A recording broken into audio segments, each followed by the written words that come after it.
Hello and welcome to the Weird Reads podcast. I'm Jason White, your host, and today I have somebody I talked to before, but we'll get into that in a minute. John Palisano joins me today. He is a Stoker Award-winning author. He is the former vice president and president of the HWA, and a fantastic writer of such stories as Ghost Heart, Nerves, Placerita, which he co-authored with Lisa Morton, the Try Not to Die series, and recently, which we're here to talk about mostly, Requiem. Welcome to the show, John. Cool. Thank you. It's great to be here. Seriously. So yeah, I want to thank you for coming on. We haven't talked in like 8 years. I don't know if you remember, but we talked around 2017 on my old podcast, the Darkness Dwells podcast. But first, we chatted on the Great Lakes Horror Company podcast, which I did some interview work for. How have you been since then, man? It's been quite the ride for you since then.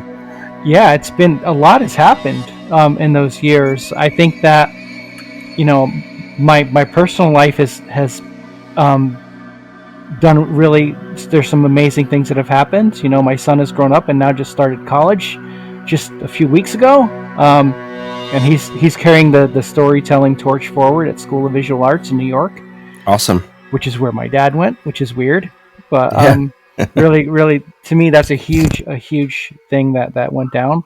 I moved from Los Angeles to Kentucky this year as well. So to me, there's a lot that's going on. And I was in the HWA, and now I'm not. So I think that's another big change. I've been focusing in on that with all that time on my writing, my work. So I think there's a lot of really good positive changes that have been taking place. So thank you. That's great. I know you're close with your son, just from watching you on Facebook and whatnot. Was it?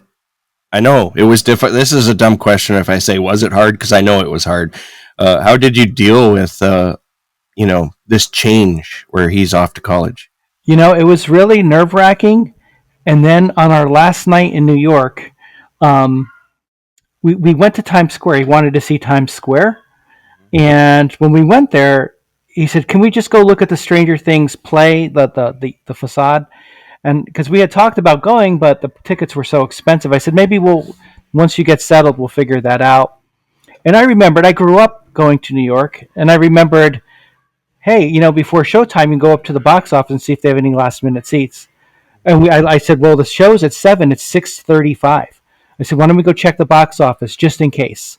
Yeah. And we did, and they had 2 tickets for $30.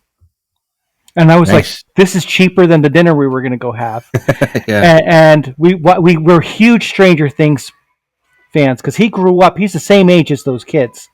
And so grow every season, it was just crazy watching that. And now they're graduated and going to college too, like him. So it was amazing, and we had tickets up in the balcony, and which was nice.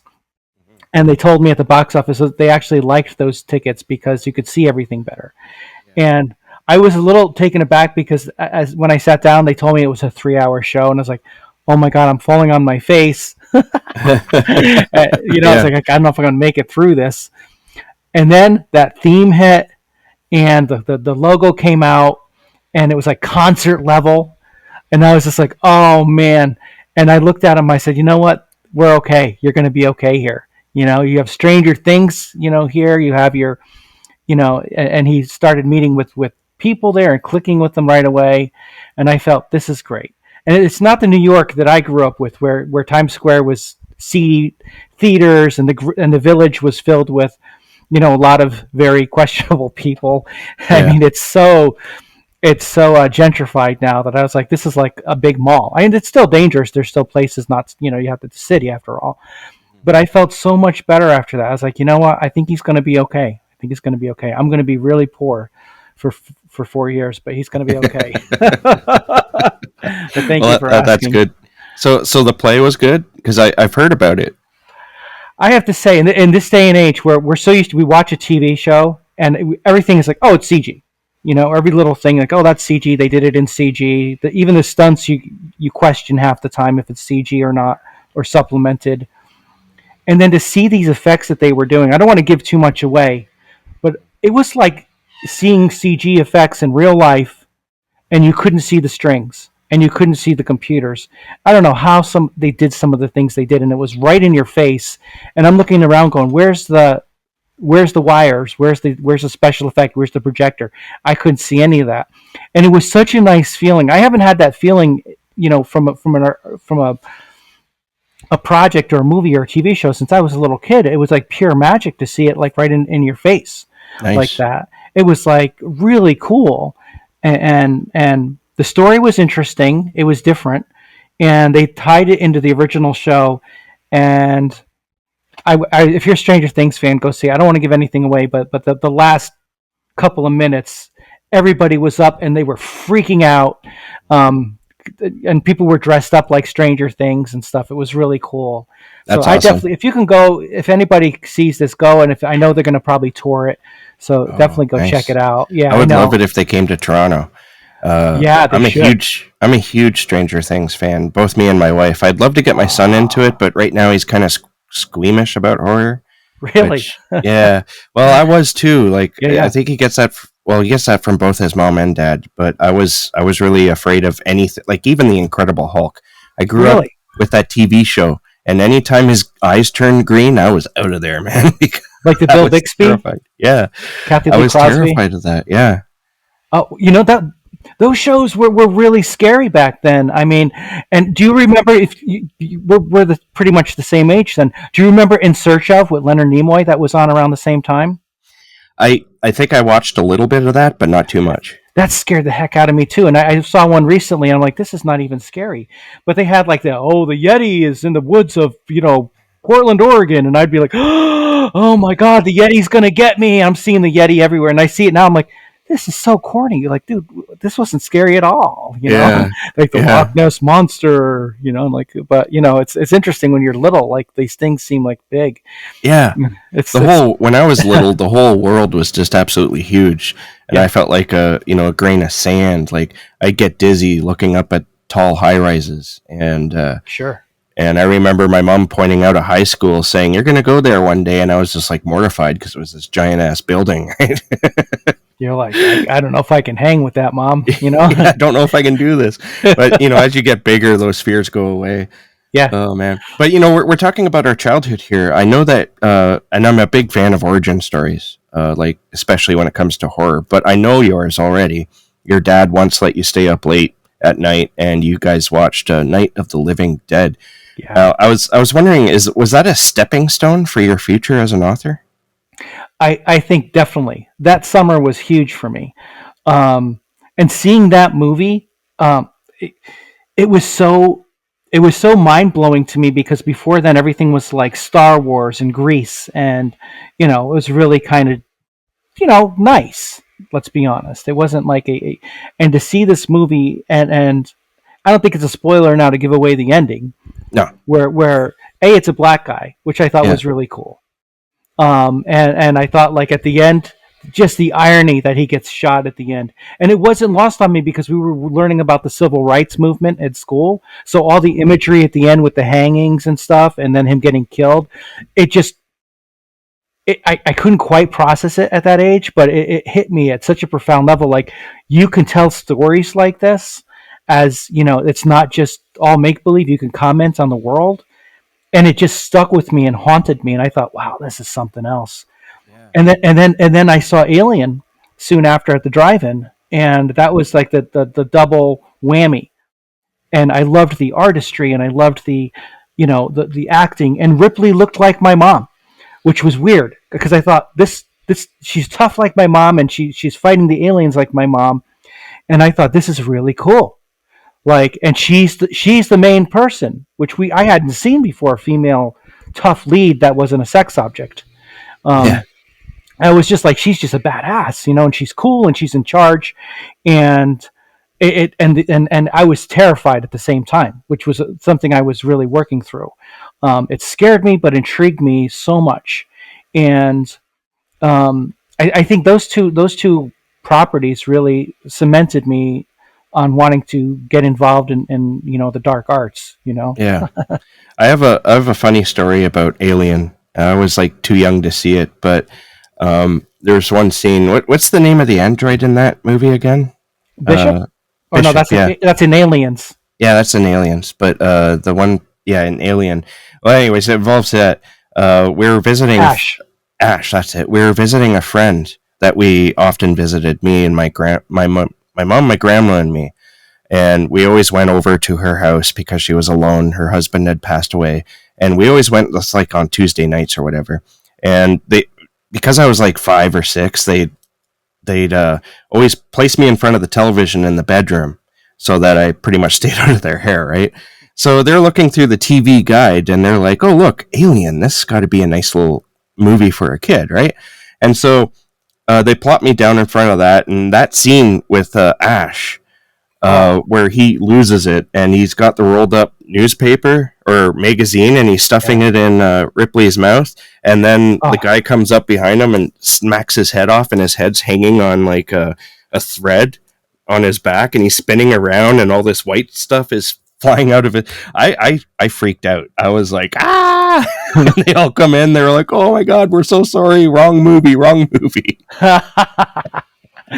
Well, yeah, I mean that's a traumatizing movie on so many levels if you're not exposed to it, and just the chest burster scene, and oh my God, so much, and the acid for blood.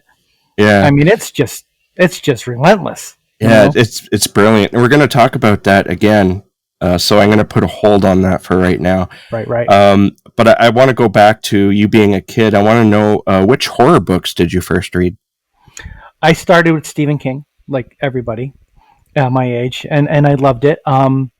With Carrie and all the classics, The Shining, I loved them. I devoured them, read them multiple times, to the point where I was made fun of and bullied at school. They called me Cujo because they thought I was rabid, and I was always had a Stephen King book with me or something, and but that's okay. Could be worse, right? And I fell in love with his books, and then very quickly, my parents seeing that I loved to read, my mother came in and she said, "You got to read this book." It was Interview with the Vampire by Anne Rice. And I read that, and I loved Anne Rice. And then I discovered soon after Clive Barker in the Books of Blood. And I was probably 12 or 13 at this time, and definitely reading stuff I shouldn't have been reading at that age, I guess. But Yeah. I mean, especially Clive was they're so visceral and so gross, and but they all like formed this amazing permission to be imaginative, and I think that was really the key thing. And I got into all kinds after that. Stephen King said something brilliant in an interview, because of course I wanted to be a writer or makeup guy or whatever I could be to be involved in creating stuff. And he had said, read outside of your genre. Don't just read me. Don't just read this. I saw an interview. Oh, that's probably a good idea, I thought. So I went to my library. I said, "Hey, I've been reading Stephen King and stuff. What can I read?" And the librarian handed me The Grapes of Wrath by Nice. John Steinbeck. I love And Steinbeck. it's brilliant. Yeah. Brilliant stuff. And I just then started going and getting all the classics. And we were reading stuff in school. Like we were reading, we had to read, Lord of the Flies, which to me is one of the scariest, another terrifying book. How are they giving this to 13-year-old kids? It's brutal, and it scared the hell out of me.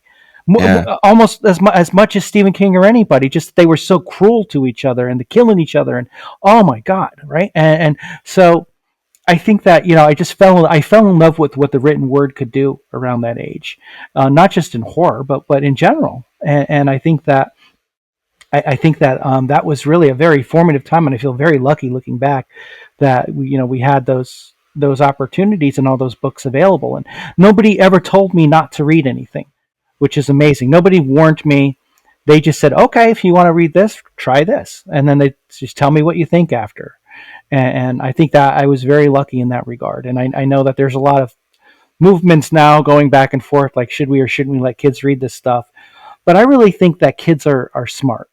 Yeah, they are. I think by 12 or 13, they kind of have a very good idea, most kids emotionally, of where the world is and what people are capable of and not capable of.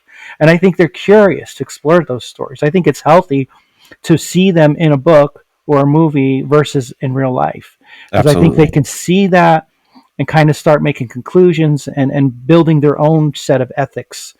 Um, and I think that's an invaluable thing. Yeah, me too. I started reading books a little too early, like horror books and whatnot too. But it didn't ruin me.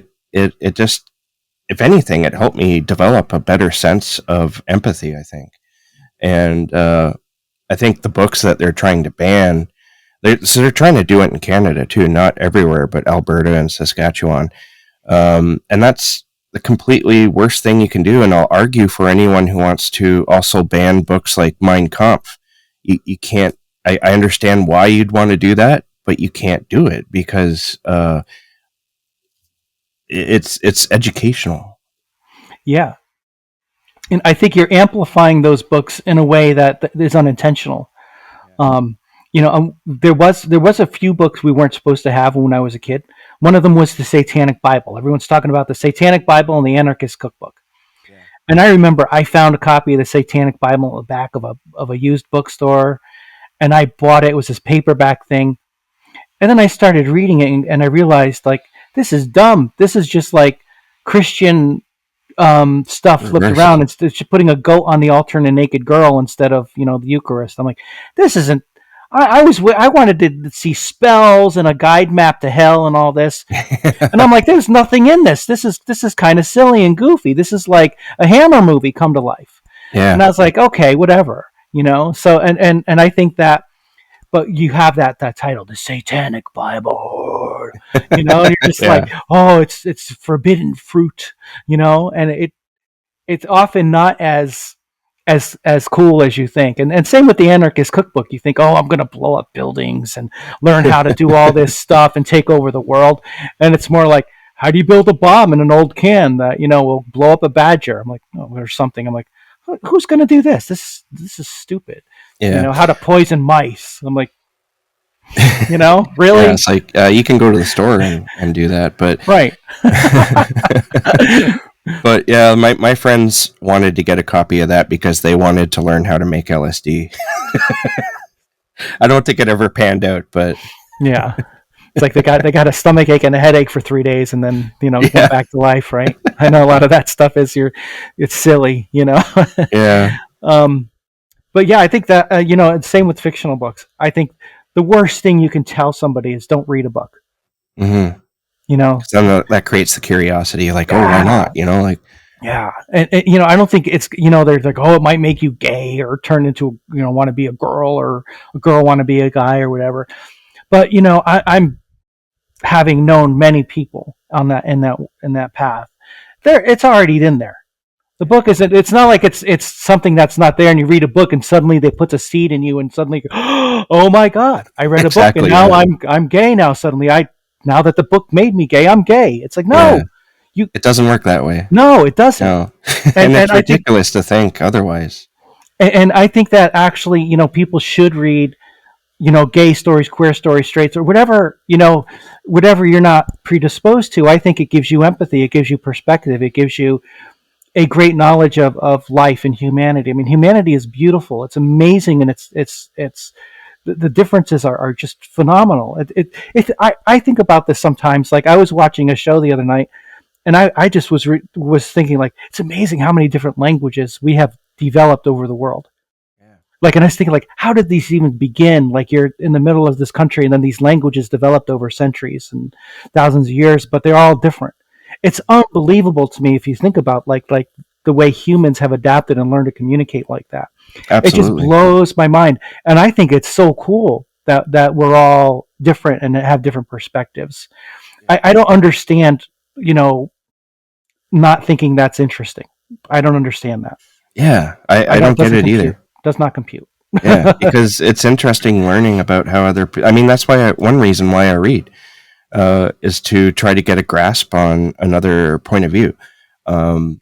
Aside from entertainment and escapism, but it's interesting to learn, like when you're reading a translated work or whatever, what the other, because you find similarities too, and that's interesting. Yeah, yeah. I think that's one of the great things you find is there is so much common ground between people. Um, you know, we all want basic things. We want companionship. We want to be loved. We want to love. We want fulfillment. We want to do work that means something. And I think those are universals. And it doesn't matter, who you fall in love with or who you sleep with, you know, or what diet you have. You know, I think those are things that we can all relate to, and I think that's one of the great things you learn when you're reading. You know, I took an amazing class on the world's religions in college, and one of the most amazing things was seeing how similar religions were, even ones that had been fighting and killing each other for years. You realize there's so much that's the same. And we even, one of our exercises was like doing that. We put it on the board, what are the tenets of these religions? And so many lined up.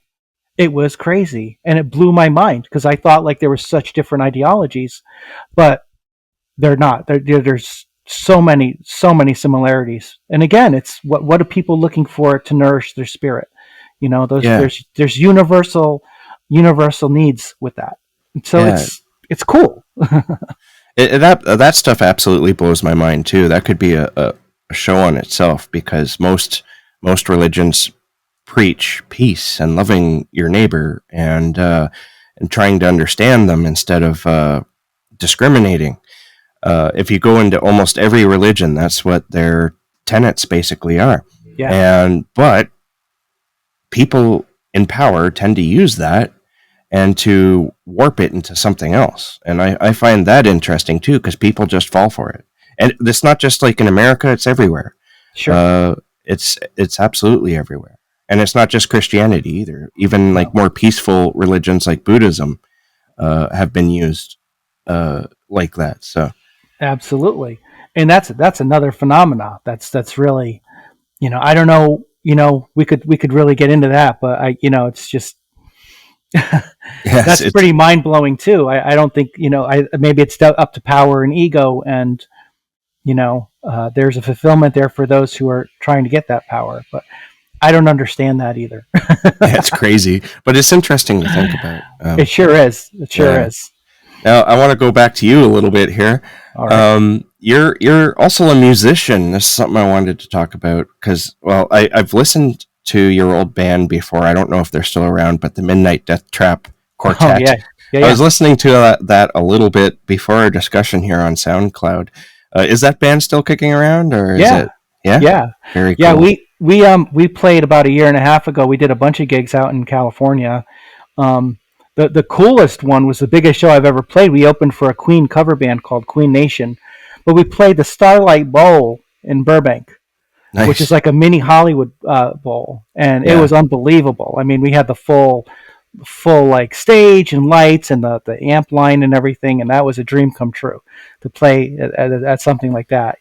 At like 50 years old, I'm like, finally, my 12-year-old self had that rock and roll.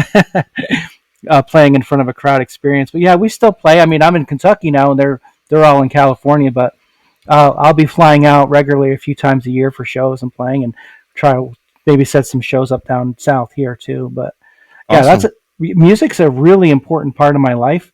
I always feel that, I had three big movements in my life with creative, expression. And the first one that really took off was music and playing in bands. That was a huge thing, and we played all up and down the East Coast. I played solo shows and with many different bands over the years, and we toured. We opened for tons and tons of notable bands, and we even signed a record deal back then with a little indie label called Jaybird, which was really cool. And then from there, while I was on tour, I never got into the whole groupie thing and the drinking and drugs thing. We had AIDS was still very much kicking around, and I had lost people to AIDS, and I lost people to drugs. And being in the music world, that's very common. And I was like, homie, don't play that. I was like, I am not going to mess around with that. So I took my little notebooks, and I was also the singer. So I realized after a few nights, if I was talking to people and hanging out, I had no voice left at showtime. Yeah. So I would say, I'm going to go for a walk and be quiet. The part of being quiet, I would just write lyrics and I would write stories, and I would just sit with a notebook in a park or something, or go to some notable place where we were playing and spend my afternoon in that city. And that's how I spent a lot of those tours. They'd be like, "Where were you all day?" Everyone thought I was out getting drunk or something. I'm like, "No, I wrote a short story." Like, "You did a what?" You know? And I started visiting colleges too while we were touring, because I'd like, "Oh, let me go sit in the college. Let me sit in the cafeteria." And I would, at my age, I was 17 or whatever, I'd meet college kids in the park. "Hey, what are you doing?" "Oh, I'm drawing," right? And, "Oh, you should come to, check out our college." And I fell in love with Emerson College and went there. And so, and that began the second movement, but I'll take a breath. Awesome. What instruments do you play? I piano, guitar, vocals, Nice. and surrounding stuff in that sphere. One reason why I went in this direction is because music plays a big role in your recent release, and that, of course, is Requiem. Now, I didn't know this until I started listening to some podcasts that you appeared on while you were writing Requiem. Like, you were in the process of writing it, I think, and you said that you wrote the very song that's the catalyst for the story for Requiem. Can you tell us about that? Because that song is very powerful in the book. Yeah. I heard the Requiem as I was writing it. I heard the notes. I heard it come out, and I recorded it. I've recorded a few different versions of it, and I needed to have that because in order to write it successfully, you really need, for me, I need to hear it and to make it alive. And I interpreted it the way I heard it. I shared it with a few people, and then I realized when they said, "Oh, that's not how I pictured it. It's great, but it's not how I pictured it." So I said, because originally I was going to put it out, and I thought, maybe I shouldn't, because I want them to hear their own music. Yeah. And but to me, one of the big secrets to a lot of my work is I actually do make soundtracks for them. And going back to like my first book, Nerves, which was about a singer, they find a singer and they bring them on to help wake their mom up. I wrote and recorded 5 songs in that R&B kind of 80s style. Nice. So I had those songs and those lyrics because I needed them to bring that book alive. And since most of my books I have composed themes for and things like that, because it puts me in the mood and it makes me like really feel like I can build that world. And I think you can hear that, I think, in some of the books. I think it's in there. And in Requiem, it's the most present it's ever been, especially in that third act, which is very... yeah. we'll get into the third act. I know that I've read a lot of the reviews about Requiem, and I know where people are, what they're reacting to that third act a little bit. Yeah. I was going to ask that question about you reading your own reviews, but I scrapped it. But since you brought it up, you do read your reviews. It seems like people, I think it does have a lower rating on Goodreads, but I have found some serious gems where people just didn't mesh with the concepts. And I think that's the case here, because this book blew my mind. But I'm a fan of everything that's in that book. Thank you. And so it meshed well with me. I gave it 5 stars, and it's probably going to make my top 10 at the end of the year. Oh, thank you. Thank you. Well, Jason, I kind of had a feeling, because it goes into places that aren't expected for gothic and horror. It goes into some very, very esoteric spiritual places. And it goes into what effect does sound have on us? How does that play into our spirit? And I think that a lot of people, there's been 3 reviews that have started like, "What the F did I just read?" Yeah. And they were negative reviews and they didn't like it. But I think that's a good thing, because I think that, yes, when I first read some of the reviews, I was in a puddle for a week, because I was like, "Oh my God, this book is bombing." And then I thought, no, this is actually good, because, I think that when art should challenge people, even if they don't like it. I would rather that than them go, it was whatever. Yeah. It took some, it swung widely, and for some people it really hit. and connected with, and some it didn't, and that's okay. David Lynch isn't for everybody. Not saying I'm on the same plane at all, but there's certain art that's not like, it's not going to be immediately accessible, especially if you're playing with convention and you're not delivering expectations. Yeah. And I think Requiem does not deliver. A lot of the reviews are saying like, well, it wasn't, Event Horizon and it wasn't Alien. No, it wasn't. Yeah. Those exist. I think and that was they were very expecting purposeful. like little alien monsters tearing people apart. Or honestly, I went into it thinking, because of something in the description, I thought there was going to be like space zombies, but I didn't get that. But I was happy to not get that, because what actually came was more of a philosophical journey into existence, and it reminded me of those Arthur C. Clarke books. More than anything else. And I'm thinking of like 2001, I think it is, or 2010. Sure. Yeah. And those stories blew me away when I was younger, and this one had a similar effect. Cool. Well, that means a lot. And I think those were really more the catalyst for Requiem than any of the horror stuff. There's definitely horror in there, but definitely the Arthur C. Clarke's 2001 was a big influence. The Arrival, Contact by Carl Sagan, it was another big influence on me, and the Cosmos series.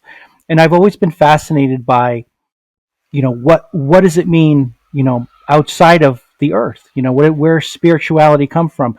Where does sound come from? What would other creations and other worlds have for music? What would they have for art?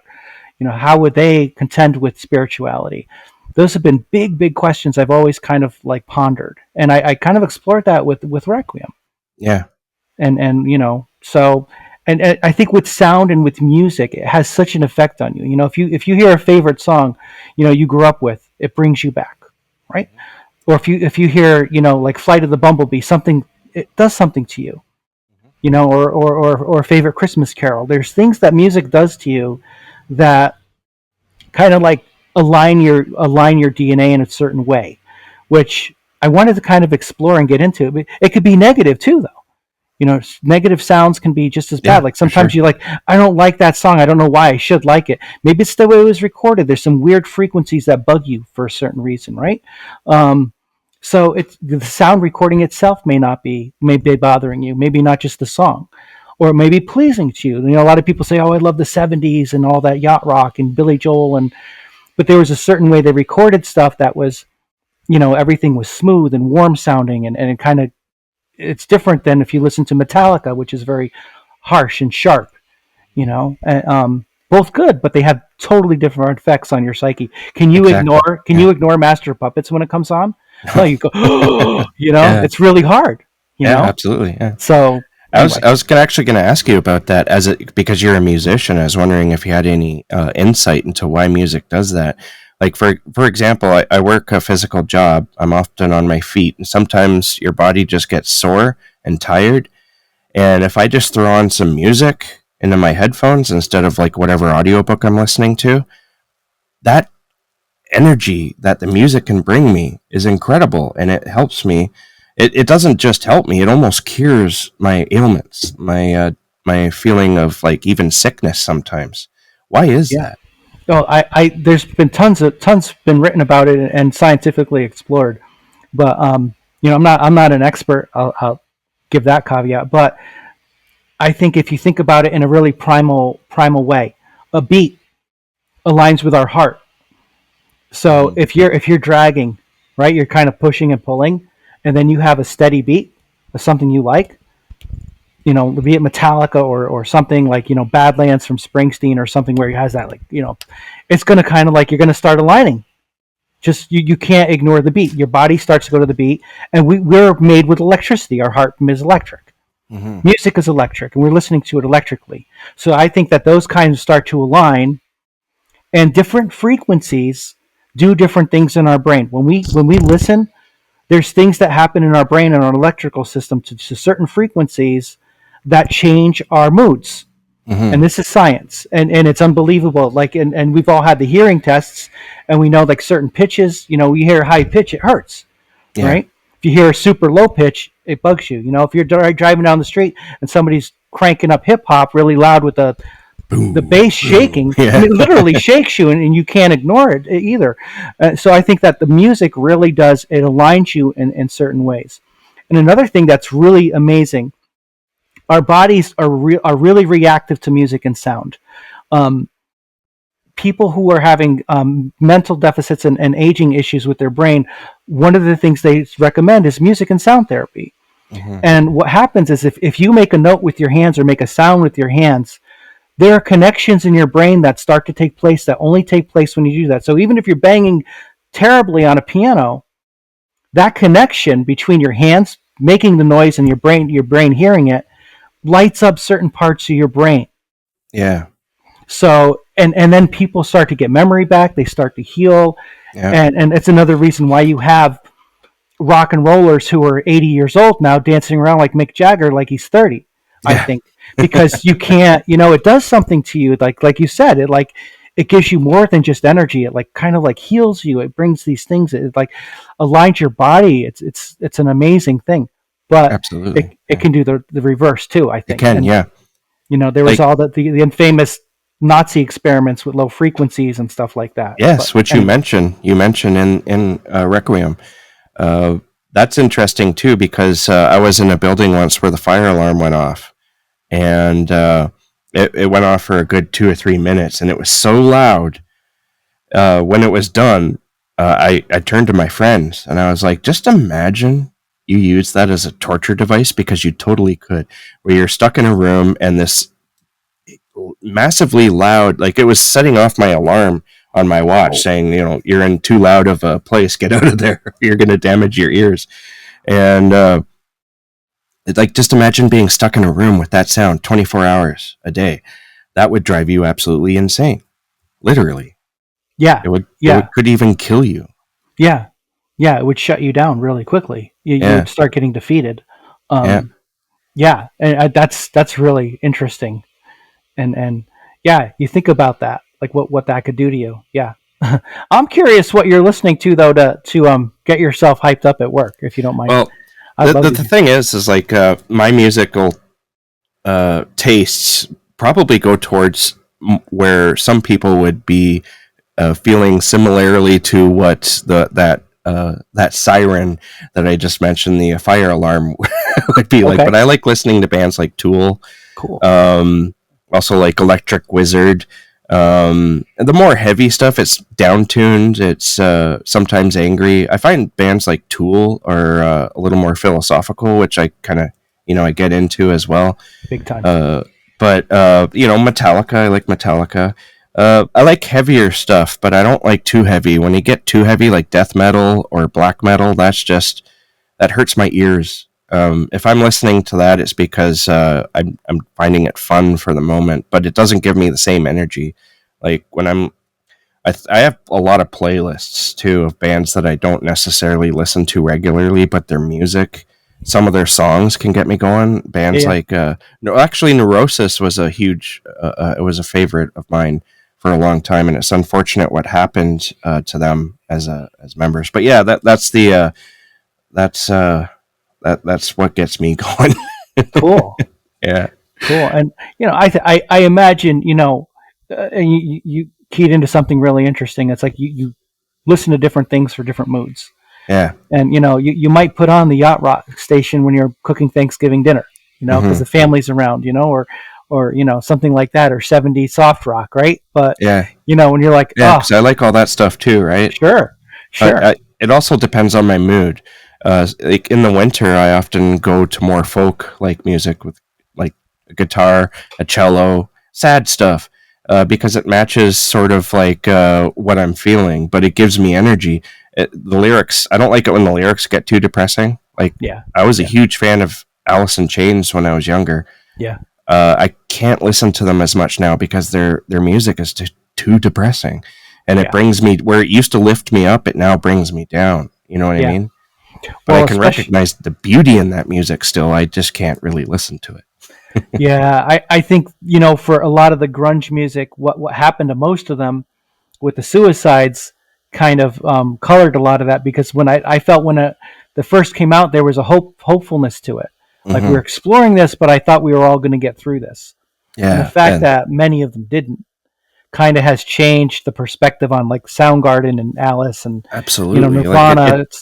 it shows you that they were being extremely honest Yeah, in the songs they wrote. yeah, And it there's no hope in it though. It's like somebody who preaches, not, I wouldn't say preaches, that's too harsh.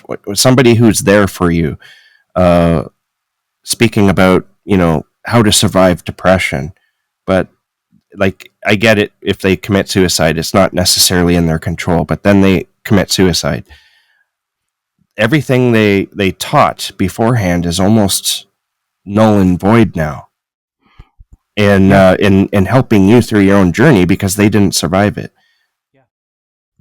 Exactly. And I think that you nailed it. And I think that's the reason why when you listen to Alice or Soundgarden and stuff, you have that little tinge now. Yeah, That you're like, or especially Nirvana. You're like, oh yeah. man.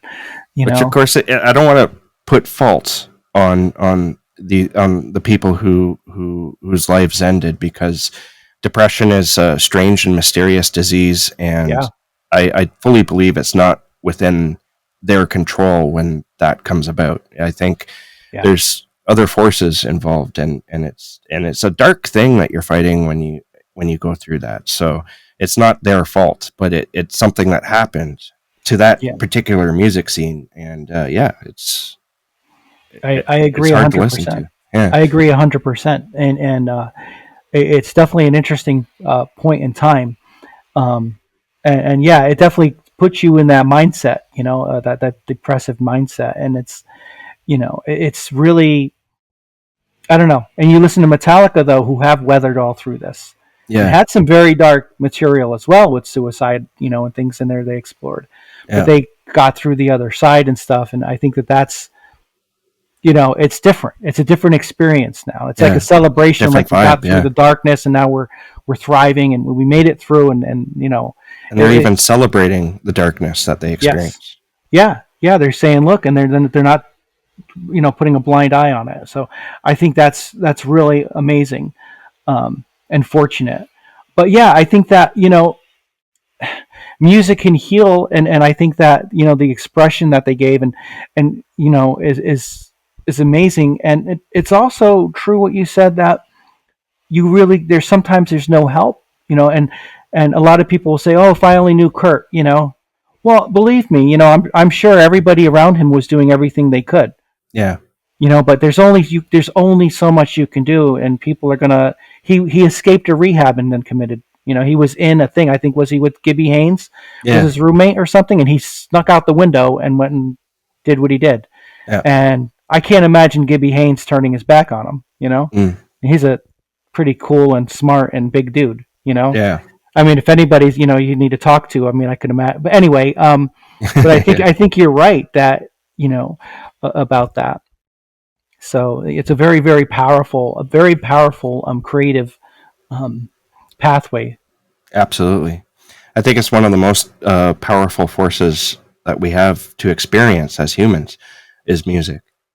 Um, Now, getting back to like some philosophical ideas, Requiem, as I mentioned earlier, it has a lot of that, and it either gave me food for thought or something that I already thought about, but I could identify with. For example, I really love the idea, and this works for musicians too, writers, any artist, honestly. I love the idea of artists being like beacons or radios, transmitting their art into the world from some metaphysical place. And it's even freakier, the idea, and we touched upon this with like bands like Alice in Chains, uh, the idea that something dark and manipulative could come through. Songs that's written in Requiem, not to say that Alice in Chains writes that kind of music. I'm just saying, like, the way it turned out, it's kind of hard to get past that now. But it's freaky, the idea that something dark and manipulative could come through, and that's the song that's in Requiem, and it's made reality within that story. Can you talk a little bit how you came up with that idea, and was it the genesis of the book itself, or was it a pleasant surprise? So part one, I think that the idea that we're kind of antennas for music and for these stories is an older theory, Yeah. but it definitely feels that way to me. And when I first heard the concept, it was Keith Richards had said that. Somebody asked him where he gets his songs. He said he puts his finger up to the sky and they zoom into his finger, and before he knows it, he has a song Yeah. or something to that. I'm Something like paraphrasing. that. Yeah. And I thought, wow, that's kind of interesting. And I think that's kind of how I felt when I was doing my stories and doing my first songs. It kind of like you just kind of sit there and things would just start to manifest, or you'd be walking down the street and suddenly it was like almost like somebody turned a radio on and you'd get like a riff in your idea or a lyric idea, and you go, oh, where did that come from? Mm-hmm. Or so I think that kind of concept I thought is really an amazing one. And I think that's also why you might see several properties at the same time. People might get like several books might suddenly all a bunch of witch stories or books will come out, or certain things will come out under certain topics, because maybe the universe is shooting these kind of waves, and there's not just one antenna. There's several, picking signals up, like Yeah. like SETI or something, and then all these artists go, oh, I want to do zombies, Yeah. and that's kind of like the prompt, and then they all kind of go and do it their own point of view. It's like And a that's something collective that unconscious. exactly Yeah. Carl Jung, Yeah. right? And Exactly. Yeah. and I think that's a fascinating concept, and that's one of the things that Requiem kind of talks about is, are there forces that are actually sending this stuff out, and where is that coming from? Where is that force originating from, and why? Why is it Yeah. doing this? It's an amazing thing that it's like, how do you even wrap your head around that? So. Um, that's really where it came from. And the origin of Requiem actually came from a terrible nightmare I had, where I was suspended in the fluid, looking out down at the earth, and I realized I was dead and I couldn't move, but I felt these little nanobots in me that were downloading all of my ideas and thoughts and my gestures. They were even downloading my gestures and everything. And I thought, this is awful, And I was Yeah. so relieved when I woke up. But of course, I said, I got to write this down. I got Yeah. to use this somewhere. And I just then it came from there. And while I had that dream, I heard music. I heard weird music, and I Nice. thought, oh man, I thought this is something. I love how dreams can sometimes spark a story idea. Because I was talking with author Chris Panettiere about this. I had a nightmare the day I was set to talk to him, and it was like a terrifying nightmare. It was like people being murdered, and I sometimes find myself enjoying those nightmares. And I woke up that day and I was in a great mood. It's not because I want that to happen. It's more like that was just a really awesome experience. I was kind of terrified while I was in it, but now that I'm awake and I'm thinking about it, that was cool. I might make this into a story. Cool. And it was kind of cool that happened to you with Requiem. Yeah, it's that's something that I've done since I was a kid. I had and I still have terrible dreams, like and I went to a psychiatrist when I was a kid, and I would tell him all these terrible dreams I'd have. And at one point he said, you should write them down, because in the process of writing them down, they get out of your head. Because I would have these dreams, and all day I'd be in school like, to be like, Palisano, what's wrong? I can't stop thinking about this terrible dream. My dog turned into a werewolf and ate my family, whatever. And they'd be like, Yeah, yeah. So he said, write them down, and they will lose their power in your brain. Try it as an experiment. See if it works. One of the things they were trying to get me out of these terrors that I had, the night terrors, and it worked. Nice. And then I realized really quickly, when I had writing assignments at school, I would use some of them, and the teachers would respond and the kids would respond. And I was like, oh, this is cool. I'm finally cool for 5 minutes until we get to the schoolyard and they beat me up again. But for the 5 minutes I was, telling my story, oh, that's a cool story, you nerd. But anyway, freak, whatever. Yeah. Did you ever get bullied? Like when you started writing your own stories, this is an aside, but this happened to me, and your friends start reading your story and they start picking on you because of how sick and twisted those stories are. They're like, man, you're a total freak, aren't you? Somewhat. Yeah, a little bit. I think a lot of people were surprised um, when I was younger, like what I was writing, the horror Hmm. stuff. Um, but that's kind of par for the course. I think that Yeah. a lot of the people close to me won't read my stuff, which is funny because they don't like horror. Yeah. That gets too freaky, and they said I've tried, and after 2 pages, John, I love you, I can't read this. It's too scary for me. It's too messed up and wackadoodle. Yeah. But that's okay. That's That's fine. okay. Yeah. It's like that's what grinds my gears. I don't know Right. why, but it gets me excited. Like I think it's because you're looking at things that most people are too afraid to look at, Yeah. and the excitement in there is just knowing that it's there, where other people are maybe afraid. Like, and what I'm talking about here is there's that theory of you take like a typical uh, subdivision where everything looks perfect on the surface, but there's a rock on someone's yard. And you look under that rock, and that's where all the worms and gross things are. But Ooh. that it exists, but it's hidden from view, right? Most people would like look under that rock and go, "Oh, that's disgusting." But I would look at it and like, "Hey, like, look at that's a worm. Like, that's interesting." Yeah, I agree with that. I think that's that kind of curiosity. I think is what drives us into horror. We want to know about the forbidden things. We want to know about the creepy crawlies, Hmm. and why is that there? And Yeah, we're curious as to and why it's there and how it's there and how it ties into us. And I've always been fascinated by stuff like that too. Like, why are there worms? Why are there snakes? Why do we need wasps? They yeah, seem terrible. they're awful. Yeah, Why? It's like, so I'm with you, in that 100%. And I think to me, it's always been interesting. That's where the interesting stuff lies, because I think that's where you really see what people are made of and what you're made of. I yeah, think when you're confronted with the worst possible scenarios, you see what people really are like. And I think that's a really interesting litmus test. Like, you go on a date or something, and then you go on a roller coaster, and then you really see that other person, what they're at their most terrified, probably, unless they're a roller coaster freak, which, yeah, anyway. But you will really see, like, oh my god, okay, this person, they're screaming and they're yelling and they're unhinged and they're yeah. primal. And I think, like, That's true. it's a really cool kind of thing, and I think horror does that too. When you go to a horror movie, and you're looking at people's reactions to things. Like, and I know it's getting harder and harder. The audiences are getting more and more, you know, um, I don't know what you'd call it, like immune to a lot of the horror stuff. But there's still stuff out there when you go into and you watch, and people go, ah, you can hear everybody screaming, and, Yeah, and you hear grown men, sounding like chihuahuas getting stepped on, when they scream, like, ah! They turn into Medea, or yeah, something, and you're just like, interesting. Like, it's a very yeah, powerful emotion, that fear.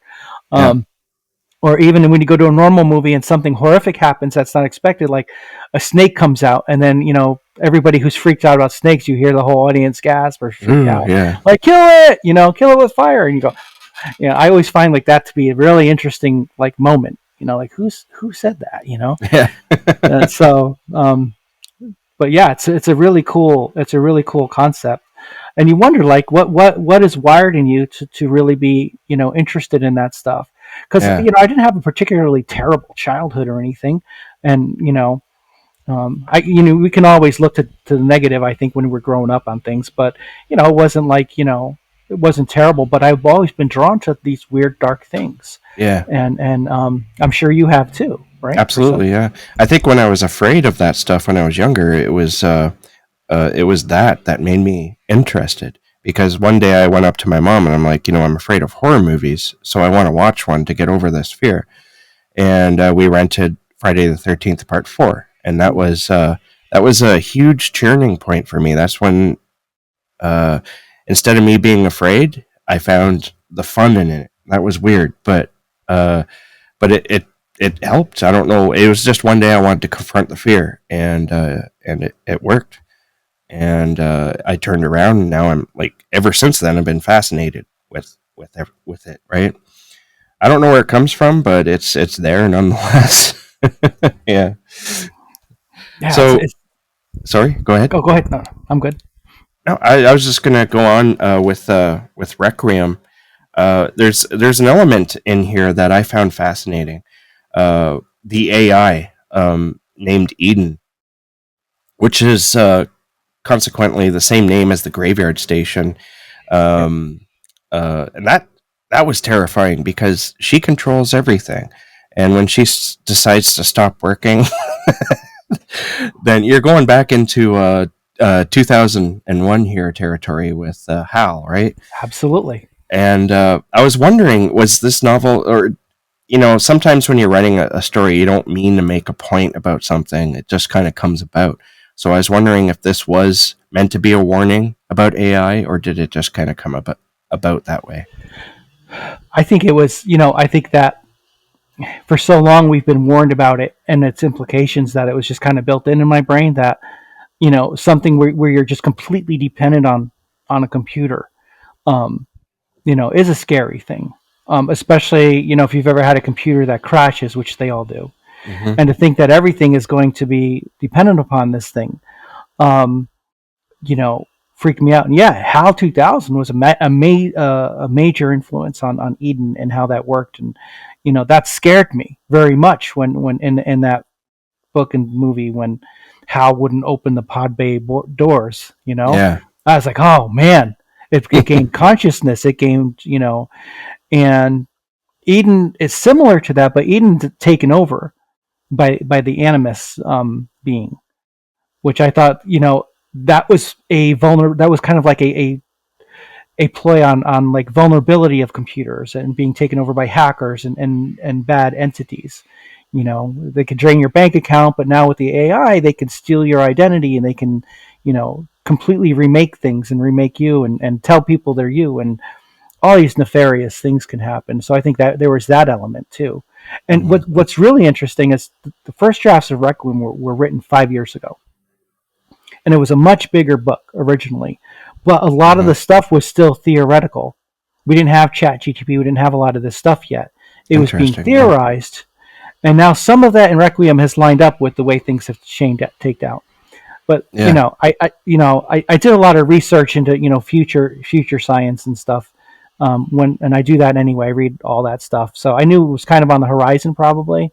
Um, but thankfully not as bad as Eden. But it's an Yeah. it's a very philosophical thing. I think in science fiction has addressed that a lot. At what point does a computer entity become its own life form? Does it count as a life form? All these deep questions, Mm-hmm. and how much how much is safe to trust a computer and a machine versus how much not to trust biological things, Yeah. because memory is fallible and that sort of thing. So there's no clear answers, but I think that it's a really interesting thing to explore. I was having a conversation with another author about animals and consciousness.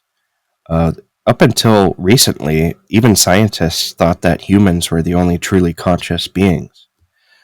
They had to study consciousness in order to understand that all mammals maybe have consciousness, and including insects and whatnot, right? Yep. Which to me, it always seemed obvious, but scientists, they got to go and study these things. They got to do experiments and then try to disprove the results of those experiments until they come up with a firm grasp of understanding. Do you think that because we've created a sort of semi-consciousness here with AI, that it could become sentient?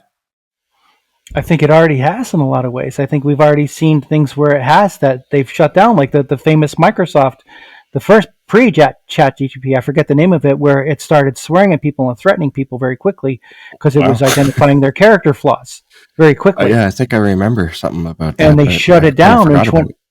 Right. And I think that's proof positive to me that yeah, I mean we're mirroring consciousness. We've created this, but just because we're using transistors and code, we're still creating a form of life, Yeah, which is crazy. It's mind boggling to think because we're used to that only living in biological entities. And yeah. now, but we're mirroring that digitally. And It's really kind of like, where's the line? I mean, all the electronics we built are made originally from organic materials from the earth. Yeah. Just mined and refined into these chips and things. I mean, they always talk about silicon, which is sand. We're making these chips out of sand. We came from the dirt. So at which point, and I think there's just parallels there that are just, I don't know. I think about terrifying. It is. It is. Because, geez. Yeah, it makes me, because for a long time there, I think I just didn't want to believe it. I was like, AI can't possibly become conscious. It's just codes. But having this conversation makes me think otherwise, and now I'm afraid again. Right, I am too, and I think we're doing things like here's what I had another interview. I was talking to somebody the other week, and we were brainstorming, and I thought our job as people is to always stay a step ahead. That's our job as artists and people, is to stay a step ahead of these machines by any means necessary. And I think that they're going to push us to greater and greater places where the machines can't catch up. There's the theory that we're not only using a certain percentage of our brain, and I think this is time for us to evolve. We're going to have to evolve our brains. We're going to have to really move forward and hustle here, psychologically and mentally. And I think the big advantage that we have, that they're not going to really be able to get into computers anytime soon, is the emotional response and the expression of real emotions, which is not something that is there. It can kind of mimic it, but it's not quite there. It's very clinical. It's not there at all. No. And if it tries, you can very quickly see right through it. Yeah. And I think if you ask ChatGPT how you're feeling today, it's going to give you a generic canned response. And I think that you can tell that's not really there. So for now, I think we need to lean into our emotions in our books, in our films. It can make a digital Luke Skywalker or whatever, beautifully, but we need to then go in and put the emotions into that it can't. And same with our books. And I think that's why they're scouring our books, looking for some mathematical way where emotions line up to make a satisfying book. But emotions aren't math. If everything could be deduced down to a mathematical formula, every movie would be a blockbuster, every book would be a hit, every song would be a hit. There's these strange intangible things between the music, between the words, where humanity comes through, and that's really where we're connecting. Absolutely. And that's our job, to fight off AI. It's the human experience that makes the books real. And you could almost argue that AI is alien because it's not human, even though humans created it. It's something different. And you're never going to be able to identify with it. I don't think it can. I personally don't think it can ever mimic human experience perfectly. And that was part of my argument about it'll never gain consciousness or sentience. But I'm starting to think differently now. It's very possible. Well, if it does, I think when we say sentience, we're thinking of human sentience. It'll develop. It's developed its own, which is not. It's not like ours.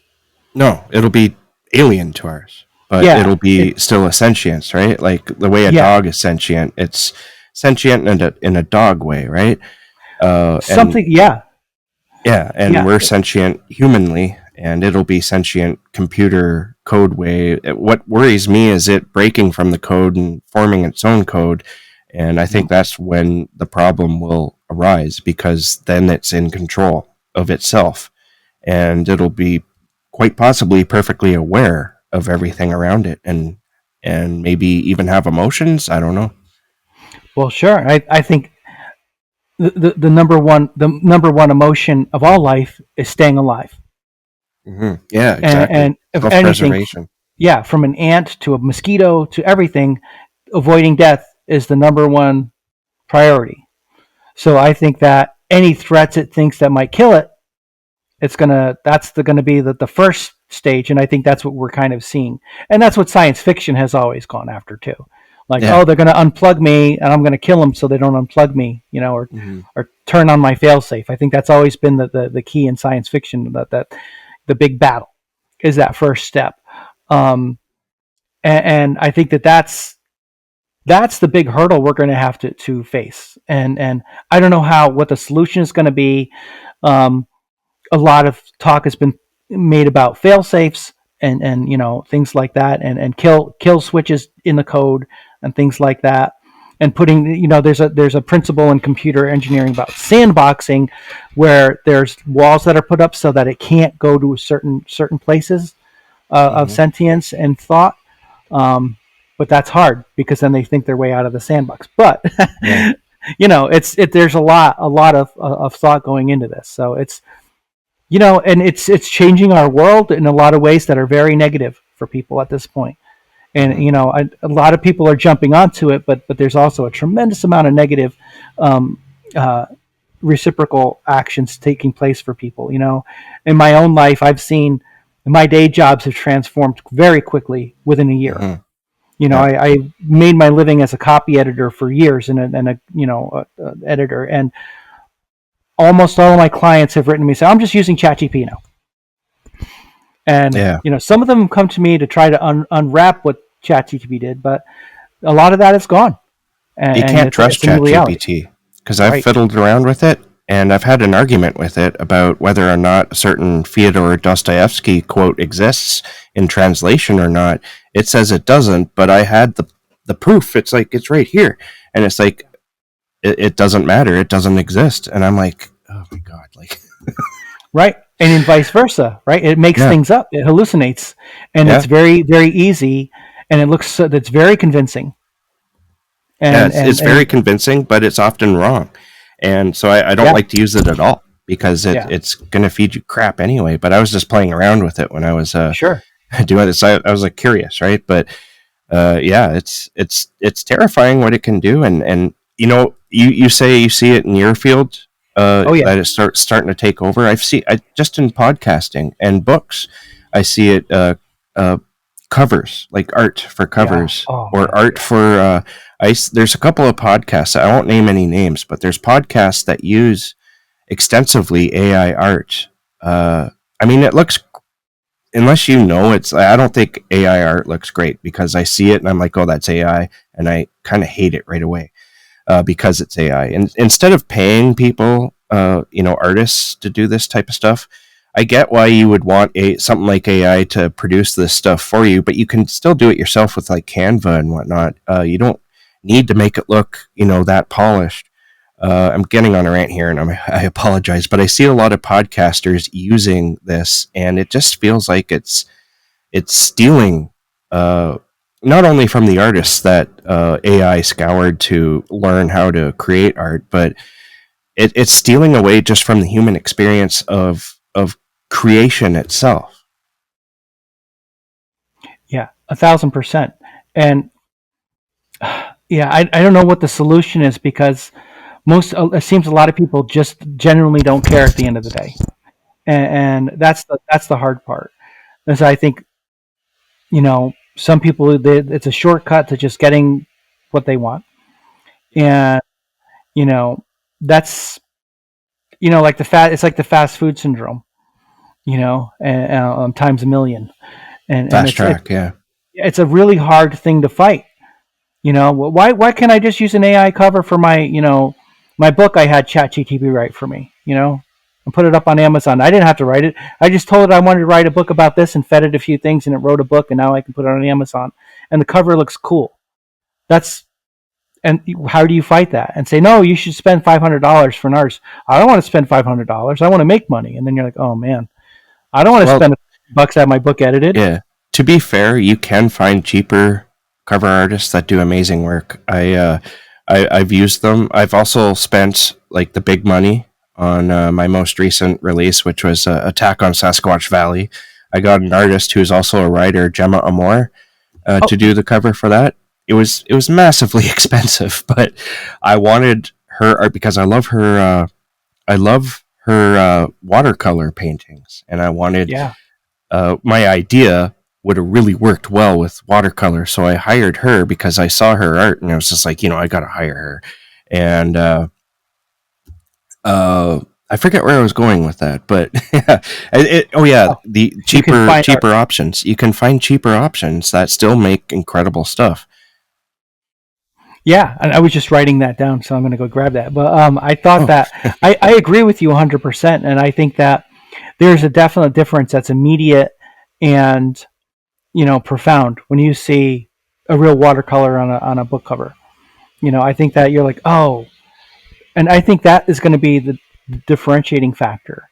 We'll be able to really like sell that as something that's worth money, because I think very quickly people are going to realize, oh, it's AI. Why am I going to pay for that? They didn't spend any money on it. They just something came out. Why?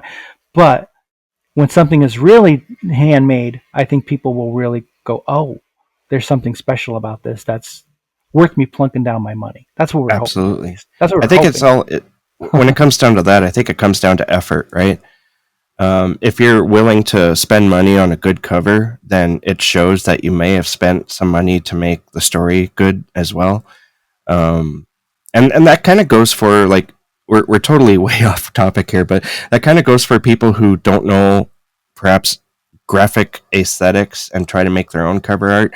I get it, but if it doesn't look good, I think you need to maybe have somebody help you make it look appealing because there's Yeah, so many bad covers out there. At least I think, anyway. But yeah, that's a whole another topic. I agree with you. I'll just then we can put a button on that, but I agree with you 1,000%. Yeah, right. To get back to Requiem, um, I wanted to talk about its gothic aspects a little bit because uh, it is a gothic story. It's got ghosts. It's got the past that's very much haunting the present. And I was wondering because, like, when you think of space horror, you don't. I mean, Alien is kind of a gothic story, right? Yeah, to a But degree, it has you still elements. don't. Yeah, Event Horizon is a bit of a gothic tale as well. But for some reason, in my mind, gothic literature and space horror doesn't. It's not that they don't mesh; they mesh very well. But I don't connect the two. You know what I mean? Until I'm reading one, I'm like, oh, this is a gothic story. It happens every time. So I was wondering, how do you how were you able to weave gothic elements into a science fiction story? Yeah, and that's a great question, and I think that there's a very concerted effort to really hit the big tenets of a gothic story versus horror. And to me, Requiem is a gothic story before anything else. It has the big tenets, and I think what they usually what space horror usually shares with gothic is the haunted house. In space horror, it's almost always a derelict ship of some kind, or a moon base or something. That's like 9 out of 10, or pretty much everything that I've ever read, including Requiem. We have the Eden, which is the haunted house. But where they differ is traditional Gothic has the broken heart love story. The unrequited or love story that's falling apart or that is forbidden. So you have that love story issue, which is usually first and foremost.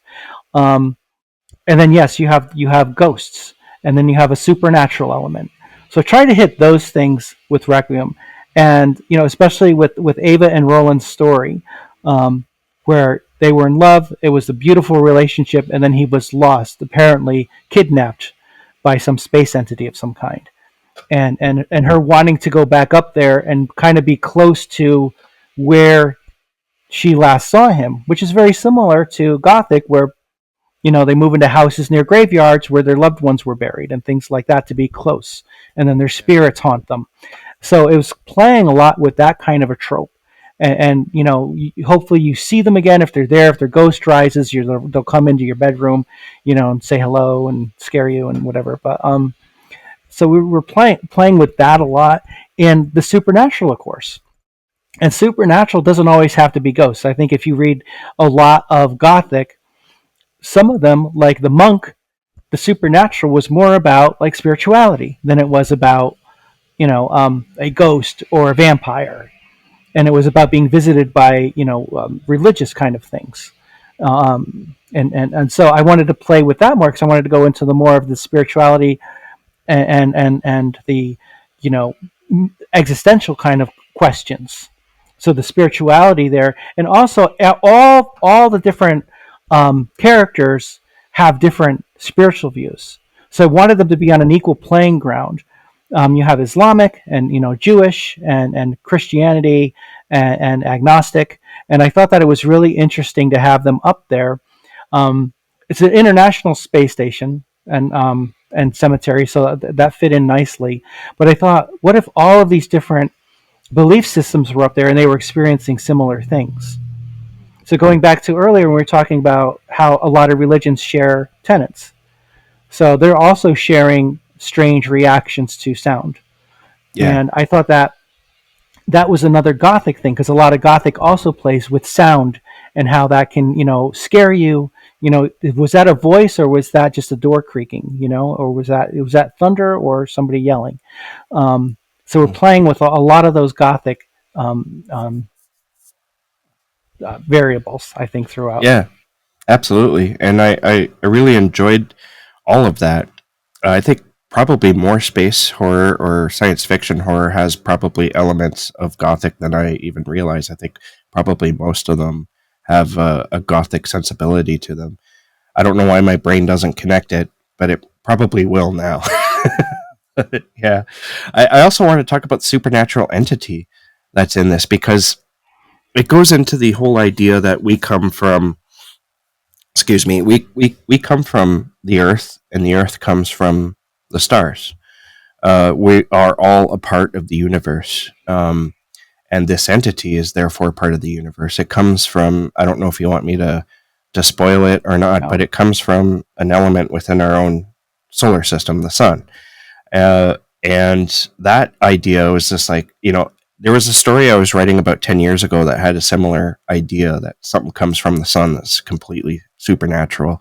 I think it just goes into how, because you don't answer it, you don't give us a full answer, and that could be why some people are pissed off by the third act as well, because there's no dead answer as to what exactly is going on. You're just given something awe-inspiring and like quite spiritual in ways we've never really connected with. And it all comes from where we come from, which is the universe, our solar system. Right. And I think that something that hasn't been talked about is what are stars, and how are they really, they're the main catalyst to life. Without the proper star and distance from it, there's no life. But also that same energy causes cancer, causes tides, it causes terrible weather patterns. So there's that fine balance, and we're not sure why is the same thing that gives us life causing tidal waves and causing not earthquakes, but causing all this other havoc too, and causing cancer. It brings us and then it burns us to death, basically, right? Yeah. So I thought that was a really interesting dichotomy. I don't think there's a really good reason why. Maybe it's just a circle of life, that must play out. But I thought that was a really a deep thing to kind of explore. And animus, even in the name, the animus is, what is Latin for animus? It's like this feeling of anger towards something, right? So this entity feels anger towards life, but it also brings it and facilitates it going to other places.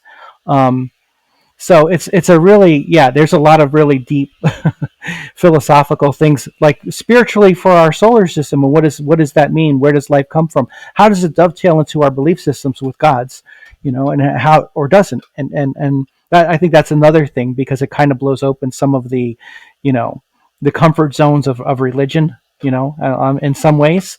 Absolutely, yeah. I played in the end with, animus taking this energy to another building, another planet, and starting life there, and that's why it was attracted to the Eden with all of these souls, because it had already done a lot of the work for it by extracting the souls, and all animus had to do was carry it somewhere else, and it heard the music of the souls. So I thought that, playing with that stuff, it goes against a lot of religion, but it also ties in to religions too. So Absolutely, yeah. if you think of it even as, we never really, I mean, they think they're seeing this entity. Maybe they're not seeing, maybe it's not real. Maybe it's just a metaphor. It could be also seen, animus could be seen as a metaphor of desire and want. And there's an amazing article about auras, and humans give off a certain aura, color, temperature, and in the middle of the galaxy, they found a big bundle of this stuff, and they don't know where it's from or why it was there. But the only other place they've ever seen this particular hue of aura was in humans. So they're still trying to figure that out and deduce that. I'm sure there's a great scientific explanation, but again, there's things like that we're seeing all the time. And going back to science, like you had mentioned, science wants to put everything in repeatable results, right? That a scientific theory is like, okay, we know if we do this, it's repeatable and it always works, and then therefore must be true, right? If we go to the scientific method. But there's so many things in life we know aren't repeatable that we know are true. If you think about love, can we ever recreate falling in love with our partner again, or somebody we fell in love with again, that first couple of years or whatever it may be, that honeymoon period? We can't. Our everything changes, and our moods change, and our literally our electrical things change after that wears off. But we know it happens. We know it's real, but it's not repeatable. So according to scientists, it doesn't exist. But there's so many other things that we can't repeat with science, like faith, our thoughts. We can't repeat things. So it's limited in what it can and can't do. Yeah. So I wanted to play with that too. Like, okay, let's see what's the flip side of that. We can't recreate life. Like out of nothing. We can get all the parts, but there's some missing quotients we don't understand still. Mm-hmm. But we know life happens with everything. We can't even make our own like simple life forms. So after all this time, but there's something there to that. So deep philosophical questions. That's why I love this book, because you could read it surfacely and I think still enjoy it. But you could also take in all the concepts that are in there, all the philosophical nuggets, food for thought, because this is all the stuff that I exist for right now. This stuff fascinates me. And so I was halfway through this book when I was like, I gotta message John and see if he'll be on the show, because this is awesome.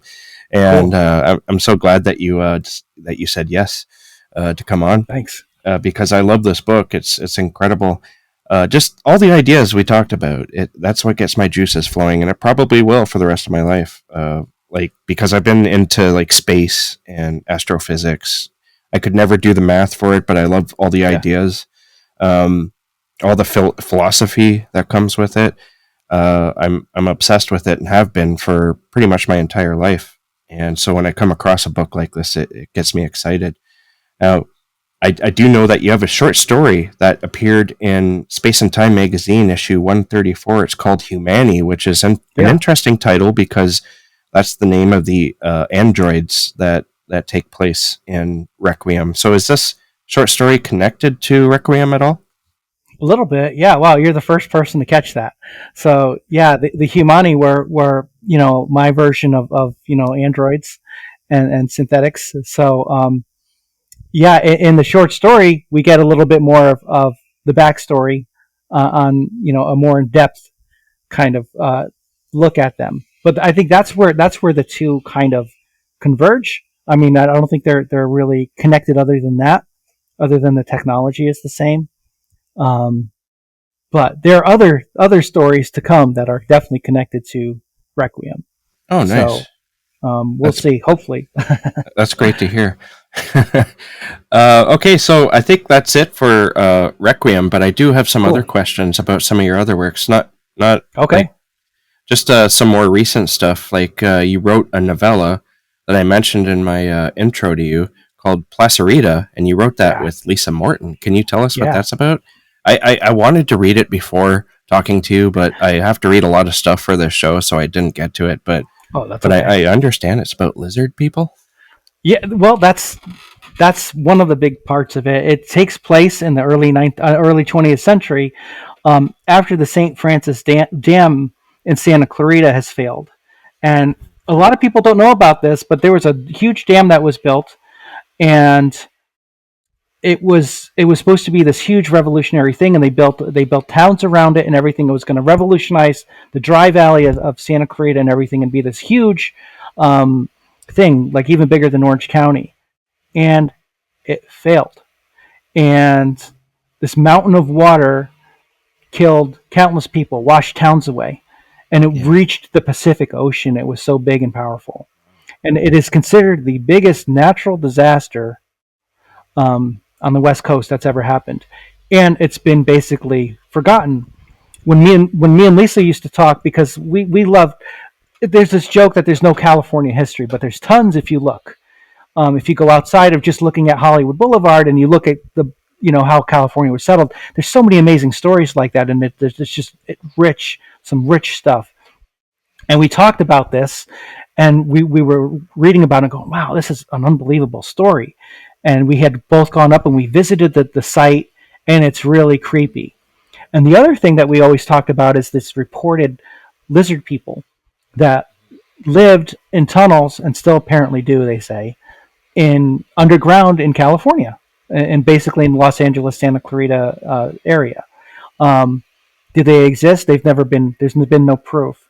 But in our novella, after the flood, a young scientist, she goes out to survey the damage and try to find her mom, who may or may not have been washed away in this, but finds a severed hand that isn't quite human, and fits all of the facets of being from a giant lizard-like thing, and she believes it's a hand of the lizard people. Yeah. And the valley, it's in the fictional town of Placerita. So that's what that. It was supposed to be a novel. Some of the reviews said, "Hey, this is too short." It's what happened. We had thought it would be a novel at one point, but me and Lisa just got way too busy, and then we forgot we had sent it to Cemetery Dance, and they said, "Hey, we're going to put this out." We're like, "Oh, right." So, Lynn Hansen did. I mean, they're really slow. I have a story coming out with them this year, and that they've had it for 9 years. So I'm not exaggerating. Oh wow. So they're a little on the slow side getting stuff out, but and we never got back to it. We did other things since then, but anyway, that's Placerita. Nice. You co-wrote that with Lisa Morton. What was the process of that like? Like, how did you guys separate the duties, so to speak? We came up with an outline, if memory serves. We came up with a rough outline. I sent her a first couple of pages, and then she took it from there and she embellished it and came up with even more detail, because she's a unbelievable librarian of California history and people, and she put in all these, like, she knew all the people that built the dam, and she knew all these different real life people to populate that with for that time period, and of course she's a terrific writer, so she took some of my very ham-fisted prose and cleaned it up. And it was great, and then she'd send it to me, and I'd say, oh, it'd be cool, what about this, what if we try this, and we went back and forth for a while, and then we had a natural breaking point, at which point I don't remember what happened, but anyway. It was a pretty seamless collaboration. There weren't too many. I don't think we had any rough patches or speed bumps. I mean, we just fed off each other very quickly, and Yeah, so. You and Lisa have been friends for some time now. I remember reading the foreword that she wrote for your collection, All That Withers. Yeah. She mentioned how you're writing from a writers group that you two were mutual members of, kind of grabbed her attention, and she became friends with you from there, basically. Yeah, we've known each other longer than I care to admit at this point. Might show your age, or I know I don't want to reveal, but a long time, more than a decade. I'll just put it at that. And we were always very close. We're very. She's like the sister I always wished I had. We're like two peas in a pod. With all the horror stuff. And yeah, she really was like my unofficial mentor for a long time. I met her. I walked into the Iliad which was at the time a video store, and she was working there. And I don't remember. We just started talking, I think, about David Lynch or something. I had brought a book about David Lynch up, and then she said something like, "Oh, you should, come to this, group we have." And I said I wanted to get more into writing and explore that in LA. And she said, "Oh yeah, I come to this group," and and then from there it just snowballed. We became good friends very quickly. Just we have so much in common, so and still do. So she's a great person, a terrific writer, absolutely terrific Awesome. writer. Yeah, I'm a huge You fan know, of her short fiction. I've read like her Cemetery Dance collection, yeah. and I've read like a lot from like anthologies. I always get a little excited when there's a Lisa Morton story in something I'm Yeah, about to read. yeah. I mean, Yeah, yeah. I could go on for an hour about her work, and I think anybody watching this definitely check her out, please. I need to. Great I need stuff. to. Yeah, I need to start reading her novels because I haven't read any of her novels yet. The novels are excellent. I Yeah, loved the novels that she's done too, and I know she's shopping another one right now. And fingers and tentacles crossed, we get another novel from her again soon. So, Uh, speaking of novels, some of your books have gone out of print, and mm, one of the reasons for that is because some of the publishers that publish them no yeah. longer exist. So I was wondering, is there any plans to get those books out into the world again? Because I haven't read them all, but I want to. I have Oh, Ghost Heart, but that's it. yeah. I found out I have all the rights to my backlist. Um, Hmm. but what I found out recently is that some of the files I have aren't the final copy edited files, and it's going to be such a mountain of work for me to go through Oh them and clean yeah, them up. for sure. I'm like, oh, yeah. So I would love to get them back out again, but I'm dreading having to go back I get and that. I track totally get those that. files down again, Yeah, it and sounds painful. yeah, and I 'Cause know I have yeah. I have a question in regards to editing. Because right now I'm editing a book that was released, that I released in 2015 with a very small um, publisher.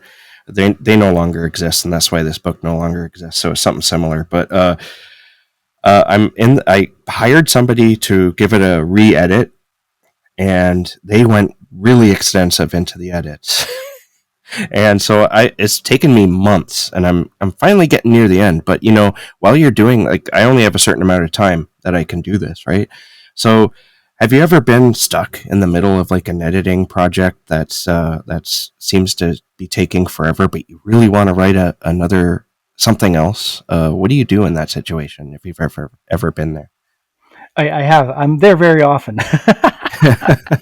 And what I do is I compartmentalize my time. So I'll do the way my brain works. My creativity is best when I first get up. Yeah, So me too. I'll take that first hour and say, okay, I'm going to work on my new book or short story, whatever it is, for that hour, and then I'm going to shift gears and go to the work I have to get done. That way, I feel like at the end of the day, I at least got something done on the new one. And then I feel better than it's just not slogging through edits, Yeah, on something or day job work. So that's what I do. Um, I would love to write creatively all day, and just do that, but there's yeah. life. So There's life. Yeah, for sure. Which book of yours would you like to see adapted into a film or a series? And which director oh would you man, choose if given the choice? wow, that's a cool question. Um, I would love to see Requiem Yeah, me come too. out. Come out. I think it's probably the most cinematic thing that I've written. As far as directors, I of course there's the big names, but I would love to find a director that's up and coming that hasn't gotten a break yet that could really get into this. As far as big names, I think somebody like Ron Howard would be unbelievable. Oh, for Or sure. Yeah. somebody who really is good with getting emotions, out of people. Um, and really getting that into film. Somebody of that caliber would be amazing. But I know there's just so many amazing, brilliant directors that I would love that somebody new get a start. I know we've had we've had a couple of bites. nothing official, no contracts, no money, importantly. Mm-hmm. But so hopefully, Hopefully one day. That would be great. yeah, I would right. love to see it myself, honestly. Yeah, it'd be amazing. Uh, So so, final question, and I ask this of all my first-time guests, and sometimes if they come back on, I'll ask the same thing, 'cause opinions always change. But which authors do you feel are neglected and you wish more people were discussing on social media? cool. Well, two parts. I'll make this as quick as possible. First of all, I want to say that I think that there's an entire generation of writers, of horror writers, who haven't gotten the benefits that we're seeing now of the newest generation of horror writers. For a long time, horror was a dirty word, and a lot of us, I'm including myself in this, were regulated to smaller presses and not being in Barnes and Noble and not getting book tours and not even getting signings outside of a couple tiny places. And I Yeah. would love to see this generation, my generation of writers, seeing some of this success as well. I think we worked really hard on opening the doors and keeping that flame during some of the worst times for horror that we've seen. And now we're seeing, Barnes and Noble has a horror section, and it's mainstream again. Let's be honest, horror is mainstream. There's no question. There's no it might be. It is, to the point where it's getting oversaturated again. That's another thing. So I would say that first. But part two, here's four. I made a list of four people that I think I always look forward to, and I love, that I think can definitely use a lift. Lisa Morton, again, I think is really underrated. I think she's amazing.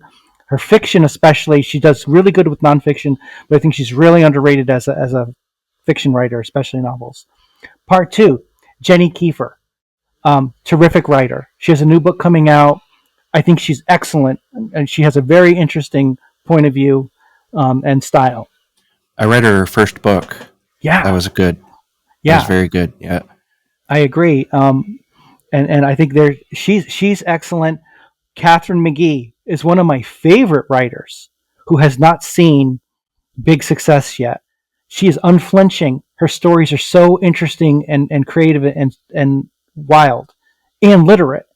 I think that when she gets her break, I think she's going to blow a lot of people's minds. Awesome. Can you spell her last name for me? McGee. Okay. I spelled it right. All right. Yeah, yeah, and she's excellent. She's really excellent. Awesome. And the last name that came to mind was Polly Schattel, who I think is unbelievable. Writes kind of like Flannery O'Connor meets Quentin Tarantino meets David Lynch. Sweet. Beautiful writing. Beautiful writing. Doesn't put out a lot of books, but what she's put out, I think everything has been pitch perfect, immersive, the best kind of writing that I love. Very human, not always straight horror. Sometimes it's like thriller, sometimes it's more human interest, but always compelling. So, and her name is Polly Schattel. Schattel. I should probably I'll send. I think it's SCHATTEL or AL. I'll have to look that up. I can send that to you, but. Okay, I can probably find it, but yeah. If you could send it to me in Messenger, that would be great, because I like to put the names on here. One of the goals of this podcast is to hopefully bring a spotlight onto authors I sometimes feel don't like. I like talking to I talked to Jonathan Jans, and his episode's coming out soon, and he's an awesome guy to talk to. Love him. He doesn't need my help, so it was like good for him to come on and chat with me. But I like to shine the light on smaller authors, because it seems like people are I'm glad that horror is doing well these days. But it seems like it's always the same authors. There's nothing wrong with that. They're holding the torch and they're bringing it. But there's other authors that I want to bring the light on as well. And so that's why I asked that question. And I check out each author, and then I put them in the, sometimes like if I have time, I'll, like your book, Requiem, I had a space open. I was like, you know what? I've been wanting to read this for a while. So I went and got it, downloaded it onto my Kobo, and I read it. And, cool. And it turned into this. So that was awesome. All right. That's So, amazing to hear. Thank you. not a problem. So I want to thank you so much for coming on the show and talking with me, John. I I had a feeling I'd have an incredible time, and that feeling was not wrong. It was a blast. So are you able to tell us about any future releases and what we can expect in the future? Well, the one I'm hoping comes out next is called Ghost in the Machine, Ghost in the and Machine. that's one that we're really hoping to get out there and submit very soon. Um, and it's not space horror. It's more of a body horror, folk horror kind of book. Nice. But I'm hoping that's the next one that sees release. But we'll see. These things, they take time. You have to pitch them, and Yeah, you know the drill. absolutely. I So know that's the the drill, big yeah. thing. And the next, like I mentioned, Cemetery Dance. I apparently is going to be putting out a story in their next issue of mine. Oh, okay. So hopefully that comes out. That's been a big thing that I've been wanting for years to see happen. To have a story in Cemetery Dance. So I'm Nice. hoping it lines up. That would be great, right? We shall see. Yeah. But awesome. Thank you. All right. So, whenever you have another release coming out, would you be willing to come on again, help promote your book? Of course. This has been an amazing conversation. I appreciate it. Awesome. Where can people find you online should they want to keep updated with updates? My website's just my name, johnpalisano.com. And if you go to any of the big social medias, I'm there with my name, like Twitter, John Palisano, Facebook /John Palisano, TikTok /John Palisano. So far, I'm the only one of me. AI hasn't cloned me yet, so I should be easily found, right? All right. Well, thank you so much for joining me, and we'll talk to you again soon. You're very welcome, and thank you too.